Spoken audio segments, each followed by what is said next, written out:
గత 5 నెలలుగా రాష్ట్రం ఆర్థిక సంక్షోభంలో ఉన్నా కూడా ప్రజలకు ఇచ్చిన హామీలను అమలు చేస్తున్నామన్నారు మునుగోడు ఎమ్మెల్యే కోమటిరెడ్డి రాజగోపాల్ రెడ్డి. భువనగిరి ప్రజలు కొన్ని ఏండ్లుగా కాలుష్యం, ఉద్యోగాలు లేకుండా అనేక సమస్యలతో బాధపడ్డారన్నారు. తాను ప్రజలకు మాటిస్తున్నానని, భువనగిరి పార్లమెంటును అభివృద్ధి చేసే బాధ్యత తనదేనని హామీ ఇచ్చారు.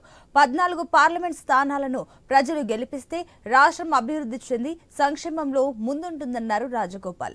బీఆర్ఎస్ మొత్తం అవినీతిలో మునిగిపోయింది కాబట్టే ఆ పార్టీకి ఈ దుస్థితి వచ్చిందన్నారు. ఏఐసీసీ చీఫ్ మల్లికార్జున ఖర్గే బహిరంగ సభ నకిరేకల్లో ఉంటుందని, అన్ని నియోజకవర్గాల ప్రజలు హాజరై సభను విజయవంతం చేయాలని ఆయన కోరారు.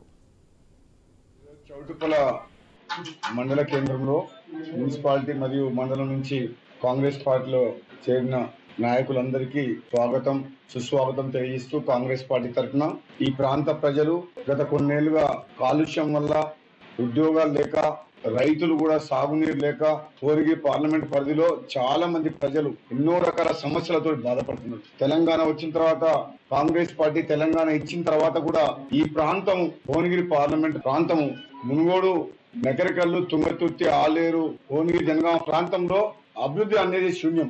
సాగునీరు ప్రాజెక్టుల ద్వారా ఒక చుక్క నీరు రైతులకు అందించలేదు. ప్రాజెక్టుల పేరు మీద కాళేశ్వరంలో భాగంగా బసాపూర్ రిజర్వాయర్ ఇంతవరకు కంప్లీట్ కాలేదు. 10 ఏళ్లలో కనీసం మూసి కాలువలు కూడా గత ప్రభుత్వం కంప్లీట్ చేయలేదు. భువనగిరి నియోజకవర్గ ప్రజలందరూ కూడా నేను ఒకటే మాటిస్తున్నా, మే 13న జరిగే పార్లమెంట్ ఎన్నికల్లో మీరు కాంగ్రెస్ పార్టీ చెయ్యి గుర్తు మీద ఓటు వేసి పార్లమెంట్ అభ్యర్థి చామల కిరణ్ కుమార్ ని గెలిపి